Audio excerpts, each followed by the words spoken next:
Welcome to my channel. ఈ వీడియోలో ప్రభుత్వ ఉద్యోగ పెన్షనర్లకు పెండింగ్‌లో ఉన్నటువంటి 18 నెలలకు సంబంధించిన డీఏ బకాయిల చెల్లింపులపై కీలక ప్రకటన అండి. దీనికి సంబంధించిన పూర్తి వివరాలు ఈ వీడియోలో తెలుసుకుందాము. వీడియోని ఎక్కడే గాని స్కిప్ చేయకుండా ఎండ్ వరకు చూడండి. అప్పుడే ఇన్ఫర్మేషన్ పూర్తిగా అర్థమవుతుంది. వీడియో చూస్తున్న ప్రతి ఒక్కరు వీడియోకి లైక్ చేయండి ఫ్రెండ్స్. ఈ వీడియోని తోటి ఉద్యోగ పెన్షనర్ మిత్రులతో అయితే షేర్ చేయండి.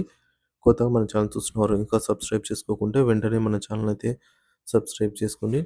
దీని ద్వారా నేను చేసే లేటెస్ట్ వీడియోస్ అన్నీ మీ వరకు రీచ్ అవుతాయి. ఇక ఆలస్యం చేయకుండా వివరాల్లోకి అయితే వెళ్ళిపోదాం. సో ఫ్రెండ్స్, మనకు 18 నెలల డీఏ బకాయిల గురించి చర్చించగా కోవిడ్ మహమ్మారి సమయంలో నిలిచిపోయినటువంటి 18 నెలల డీఏ బకాయిలండి ఇవి. వీటి చెల్లింపుల కోసం, డీఏ బకాయిల కోసం ప్రభుత్వ ఉద్యోగులు మరియు పెన్షనర్లు ఎంతగానో ఎదురు చూస్తూ ఉన్నారనమాట. ఈ విషయంపై ఇప్పటికే ఉద్యోగ సంఘాలు కేంద్ర ప్రభుత్వానికి పలుమార్లు వినతి పత్రాలు కూడా పంపించిన సందర్భం అనమాట. ఇప్పుడు పార్లమెంట్‌లోనూ ఈ అంశం చర్చకు అయితే వచ్చింది. ఈ క్రమంలో కేంద్ర ఆర్థిక మంత్రి కీలక ప్రకటన అయితే చేసిందనమాట. ఆ వివరాలలో తెలుసుకుందాము. మనకు ఏవైతే కోవిడ్ మహమ్మారి సమయంలో నిలిపివేశారో, ఇక రావు అనుకుంటున్న ఈ డీఏల గురించి అడగడం జరిగిందనమాట. ఉద్యోగులు పలుమార్లు వినతి పత్రాలు సమర్పించారు. అలాగే మనకు పార్లమెంట్‌లో కూడా ఈ అంశం అయితే చర్చకు వచ్చింది. ఆ చర్చ గురించి ఇప్పుడు తెలుసుకుందాం. కరోనా విజృంభణ సమయంలో కేంద్ర ప్రభుత్వం ఉద్యోగులకు డీఏ నిలిపివేసిందండి. 18 నెలల డీఏ, డీఆర్ బకాయిలైతే రావాల్సి ఉందనమాట.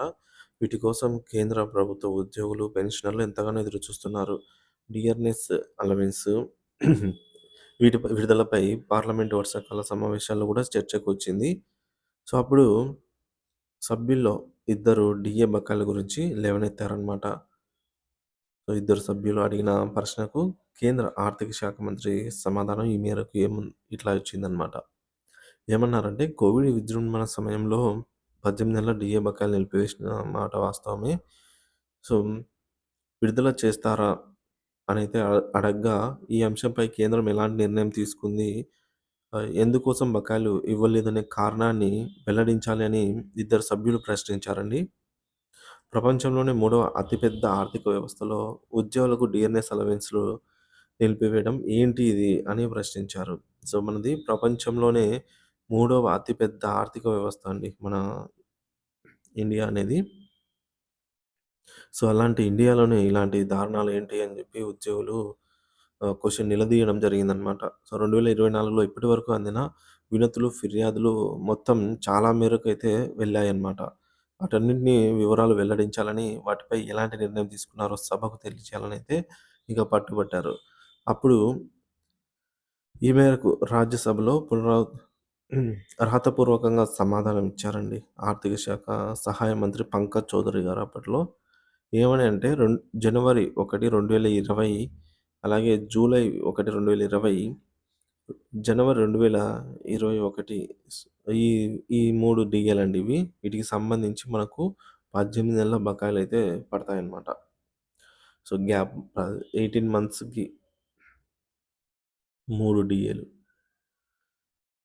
ఈ తేదీల్లో కేంద్ర ప్రభుత్వ ఉద్యోగ పెన్షనర్లకు చెల్లించాల్సిన 3 విడతల డిఆర్ఎస్ అలవెన్స్, డిఆర్ఎస్ రిలీఫ్ స్తంభింపజేయాలి అనే నిర్ణయము కోవిడ్-19 నేపథ్యంలో తీసుకోవాల్సి వచ్చింది అని అయితే సమాధానం ఇచ్చారు లిఖితపూర్వకంగా. తద్వారా ప్రభుత్వ ఆర్థిక వ్యవస్థపై ఒత్తిడి తగ్గుతుంది. అంటే కేవలం అప్పట్లో ప్రభుత్వం మీద ఒత్తిడి తగ్గించుకోవడానికి మాత్రమే చేసిన పని ఈ 3 డీఏలను నిలిపివేయడం. ఆర్థిక ఒత్తిడిని తగ్గించుకోవడం కోసం ఇట్లా ఉద్యోగుల మీద అయితే డీఏల రూపంలో కట్ చేశారు. కేంద్రం ఈ మేరకు నిర్ణయించిందనమాట అట్లా చేయాలని. 2024లో ఇప్పటివరకు National Council of Joint Consultative Machinery సహాయ ప్రభుత్వ ఉద్యోగుల సంఘం నుంచి చాలా మటుకు వినతులైతే వెళ్ళాయి. 2020లో కరోనా మహమ్మారి కారణంగా ఏర్పడిన ప్రతికూల ఆర్థిక ప్రభావం, ప్రభుత్వం తీసుకున్న సంక్షేమ చర్యలపై ఫైనాన్సింగ్ కారణంగా ప్రభుత్వంపై బాగా ఒత్తిడి పెరిగింది. ఈ కారణంగా డీఏ లేదా డీఆర్ బకాయిలు చెల్లించడం ఆచరణీయంగా పరిగణించలేదు ప్రభుత్వం.